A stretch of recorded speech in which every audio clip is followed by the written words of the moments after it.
नमस्कार दोस्तों, आप सभी का सनातन धर्मसार चैनल में स्वागत है। कैसे हैं आप सब? उम्मीद करती हूँ कुशल होंगे। दोस्तों, आज मैं जो कथा आपके सामने लेकर आई हूँ वो कथा शनिदेव महाराज की है। मान्यता है कि जिस व्यक्ति के ऊपर शनि की साढ़े साती चल रही हो तो उसे शनिवार का व्रत शनिदेव के लिए अवश्य रखना चाहिए। अग्नि पुराण के अनुसार शनि व्रत शनि ग्रह से मुक्ति के लिए मूल नक्षत्र युक्त शनिवार से आरंभ करके 7 शनिवार शनिदेव की व्रत एवं पूजा की जानी चाहिए। और इन 7 शनिवार में शनिदेव के व्रत के समय भक्त को यह शनिदेव की कथा अवश्य सुननी चाहिए। तो चलिए आज की वीडियो में हम सभी शनिदेव की व्रत कथा का श्रवण करेंगे। एक समय सभी नवग्रहों सूर्य, चंद्र, मंगल, बुध, बृहस्पति, शुक्र, शनि, राहु और केतु में विवाद छिड़ गया कि इनमें सबसे बड़ा कौन है। सभी आपस में लड़ने लगे और कोई निर्णय ना होने पर देवराज इंद्र के पास निर्णय कराने पहुंचे। इंद्र इससे घबरा गए और इस निर्णय को देने में अपनी असमर्थता जताई, परंतु उन्होंने कहा कि इस समय पृथ्वी पर राजा विक्रमादित्य हैं, जो कि अत्यंत न्यायप्रिय हैं। वे ही इसका निर्णय कर सकते हैं। सभी ग्रह एक साथ राजा विक्रमादित्य के पास पहुंचे और अपना विवाद कह सुनाया। साथ ही निष्पक्ष निर्णय करने के लिए भी उनसे विनती की। राजा इस समस्या से अति चिंतित हो उठे, क्योंकि वे जानते थे कि जिस किसी को भी वह छोटा बताएंगे वह कुपित हो जाएगा। तब राजा को एक उपाय सूझा। उन्होंने स्वर्ण, रजत, कांस्य, पीतल, सीसा, रांगा, जस्ता, अभ्रक और लौह से 9 सिंहासन बनवाए और उन्हें इसी क्रम से रख दिए। फिर उन सब से निवेदन किया कि आप सभी अपने अपने सिंहासन पर स्थान ग्रहण करें।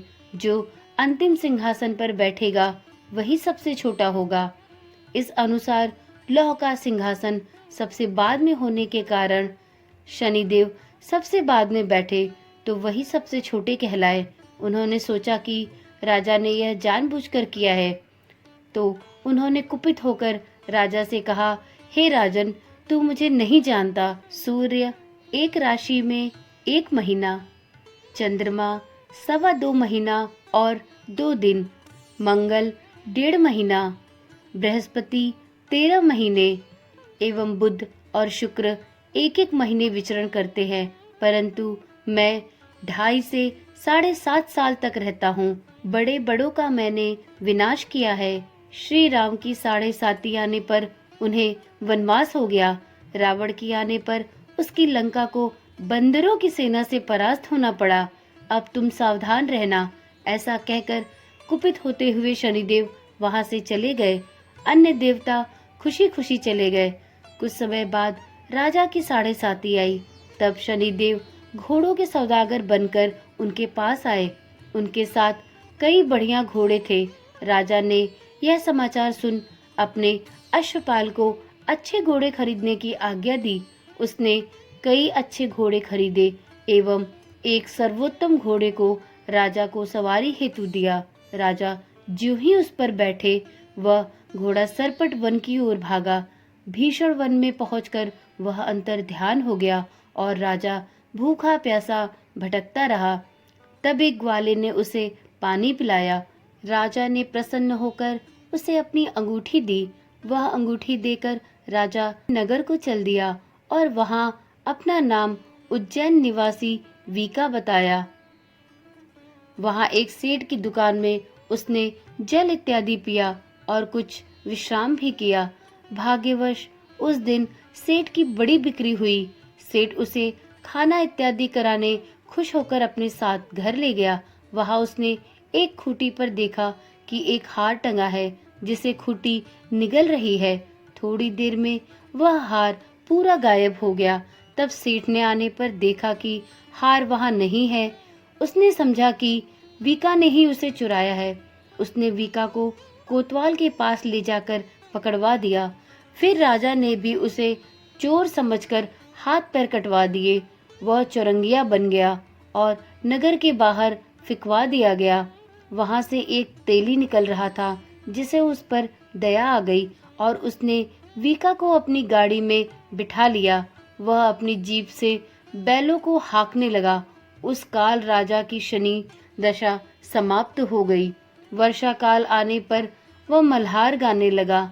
तब वह जिस नगर में था, वहां की राजकुमारी मन भावनी को वह इतना भा गया कि उसने मन ही मन यह प्रण कर लिया कि वह उस राग गाने वाले से ही विवाह करेगी।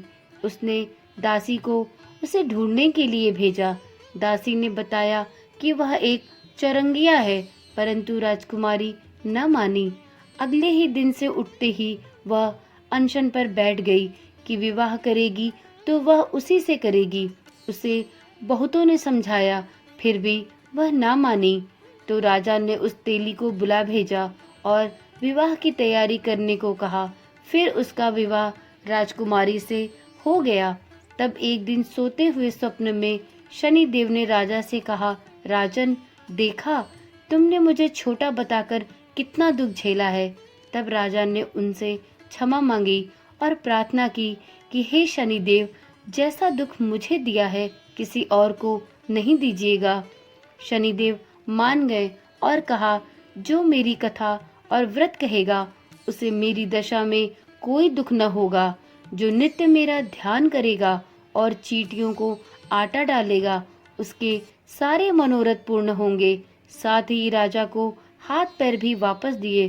प्रातः आंख खुलने पर राजकुमारी ने देखा तो वह आश्चर्यचकित रह गई। वीका ने उसे बताया कि वह उज्जैन का राजा विक्रमादित्य है। सभी अत्यंत प्रसन्न हुए। सेठ ने जब सुना तो वह पैरों पर गिरकर क्षमा मांगने लगा। राजा ने कहा कि वह तो शनि देव का कोप था, इसमें किसी का कोई दोष नहीं। सेठ ने फिर भी निवेदन किया कि मुझे शांति तभी मिलेगी जब आप मेरे घर चलकर भोजन ग्रहण करेंगे। सेठ ने अपने घर नाना प्रकार के व्यंजनों से राजा का सादर सत्कार किया। साथ ही सबने देखा कि जो खूंटी हार निगल गई थी, वही अब उसे उगल रही थी। सेठ ने अनेक मोहरे देकर राजा का धन्यवाद किया और अपनी कन्या श्री कंवरी से पाणी ग्रहण का निवेदन किया। राजा ने सहर्ष स्वीकार कर लिया।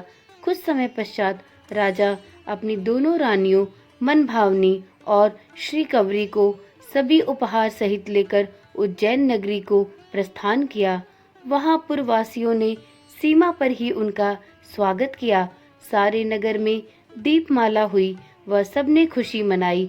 राजा ने घोषणा की कि मैंने शनि देव को सबसे छोटा बताया था, जबकि असल में वही सर्वोपरि हैं।